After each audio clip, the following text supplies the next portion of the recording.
Oke, mari kita sambung lagi kelanjutan dari novel Gunung Hua. Sebelum itu, sepertinya Mimin harus sedikit mengkoreksi. Pada video sebelumnya, di ending chapter, Mimin menjelaskan bahwa Baekjun meminta Chungmyun untuk bergerak cepat seolah-olah ia telah menemukan sesuatu.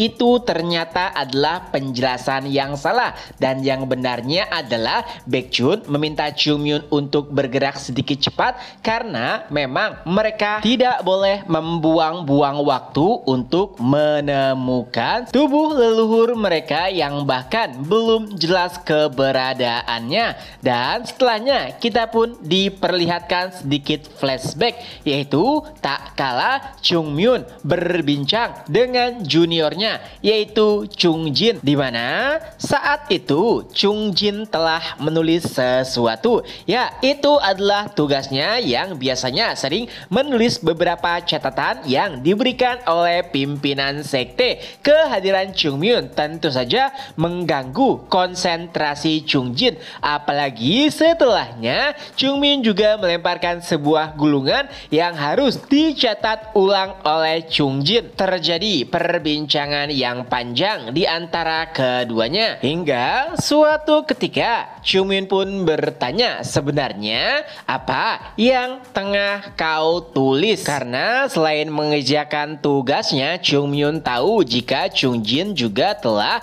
menulis sesuatu dan ternyata itu adalah panduan dari seni bela diri Gunung Hua. Chungmyun yang penasaran pun melihat buku yang telah ditulis tersebut dan setelah membacanya, Chungmyun pun langsung mengomentari apa yang ada di dalamnya. Karena dari sudut pandang Chungmyun, manual yang ditulis oleh Chungjin sama sekali tidak efektif dan terlalu banyak kekurangan. Lalu Chungjin pun menanggapinya, ya memang seperti itu jika dilihat dari sudut pandang senior, karena tidak setiap murid Gunung Hua seperti senior. Ya, bisa dipastikan Chungmyun adalah murid paling jenius di Gunung Hua. Jika Chungmyun mempelajari sebuah teknik dan menurutnya teknik tersebut kurang efektif, maka Chungmyun akan sedikit memodifikasinya. Dan walaupun itu sangat cocok sekali untuk Chungmyun, tapi bukan berarti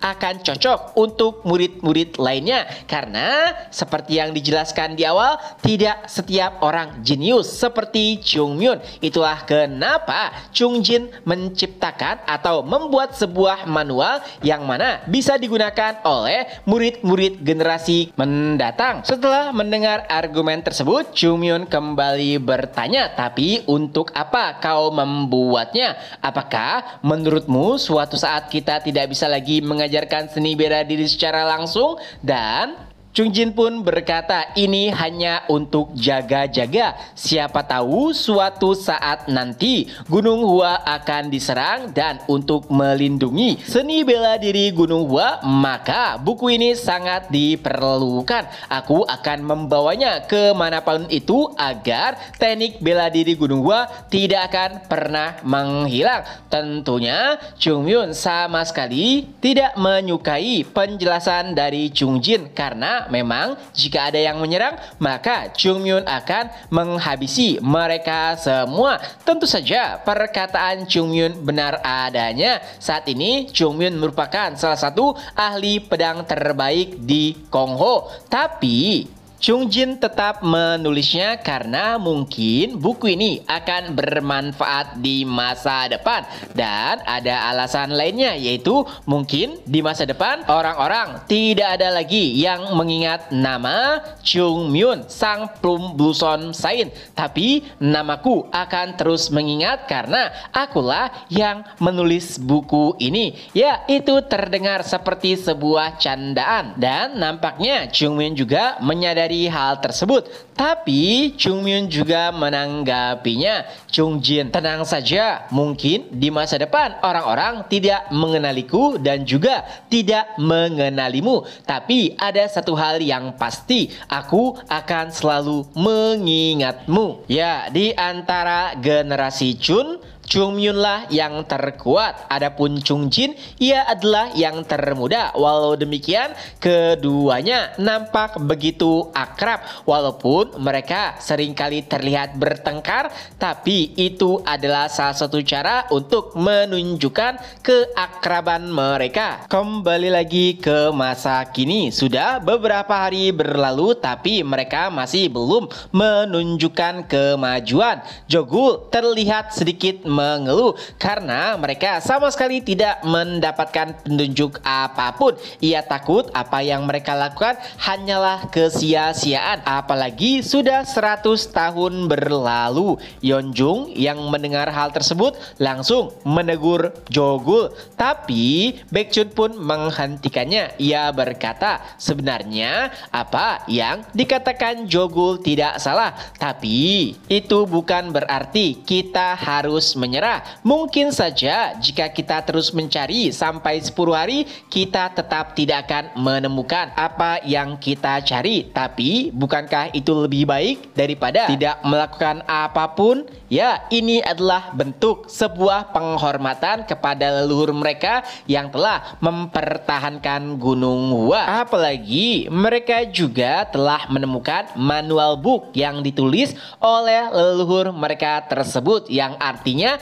ada kemungkinan mereka bisa menemukan sisa-sisa dari jasadnya. Setelah mendengar penjelasan dari Baekhyun, Jogul pun meminta maaf. Lalu Baekhyun juga bertanya, ngomong-ngomong, di mana Chung Myun? Aku sama sekali tidak melihatnya. Yeonjung pun menjelaskan bahwa Chung Myun saat ini memisahkan diri untuk mencari seorang diri, dan ternyata saat ini Chung Myun tengah merenung di tepi sungai. Ia sempat berpikir apakah yang ia lakukan benar atau ia terlalu serakah. Memang dahulu Chung Myun sangat dekat dengan Chung Jin, tapi anehnya setiap kali Chung Myun memimpikan Gunung Hua, sangat sulit bagi Chung Myun untuk bisa mengingat wajah Chung Jin. Entah kenapa itu semua bisa terjadi, dan dari sanalah timbul sebuah pertanyaan. Apakah yang ia lakukan saat ini adalah tindakan yang benar? Lalu jika Chung Jin berada di posisinya, apakah ia akan melakukan hal yang sama? Di tengah-tengah pemikiran tersebut, seseorang pun menghampirinya. Ternyata itu adalah Yisul yang nampaknya ingin berusaha untuk menghibur Chung Myun, karena tidak bisa dipungkiri semenjak perjalanan mereka, Chung Myun nampak sangat berbeda dengan Chung Myun biasanya. Yisul pun berkata, apakah kau ingat saat kita pergi ke makam ayahku?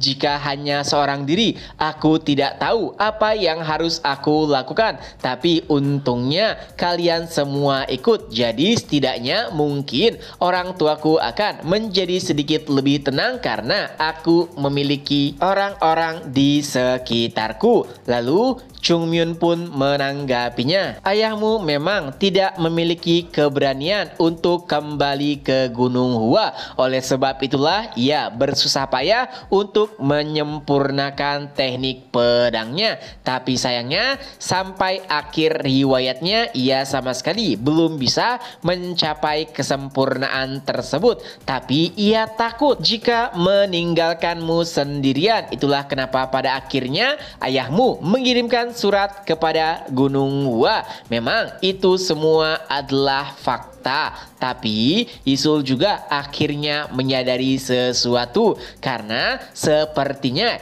yang paling ingin kembali ke Gunung Hua adalah ayahnya sendiri. Dahulu aku sempat berpikir karena ayahku sangat merindukan Gunung Hua, aku ingin memindahkan makamnya. Tapi seiring berjalannya waktu, nampaknya itu tidak perlu dilakukan. Alasannya karena semua itu tidak ada gunanya. gunanya. Lagi pula dari sudut pandang Yisul, ayahnya telah kembali ke Gunung Hua, dan saat dirinya pindah ke Gunung Hua, maka begitu juga ayahnya. Sama halnya dengan bagaimana ayahnya ingin menyempurnakan teknik pedang bunga plum, dan jika Yisul telah menyempurnakannya, maka impian ayahnya juga telah tercapai. Ini sama halnya seperti melanjutkan mimpi dari ayah Yisul sendiri. Setelah mendengar perkataan Yisul, Chung Myun pun menutup matanya, lalu ia pun berpikir melanjutkan. Ya, memang mungkin itu benar. Walaupun aku tidak bisa menemukan tubuh juniorku, tapi jika aku melanjutkan mimpi-mimpinya, mungkin semuanya akan baik-baik saja. Perbincangannya dengan Yisul nampaknya sedikit membuka pandangan Chung Myun, dan pada akhirnya Chung Myun pun memutuskan untuk kembali, dan chapter pun berakhir. Nah, itulah kelanjutan dari novel Gunung Hua. Semoga terhibur. Ketemu lagi di next video. Bye bye.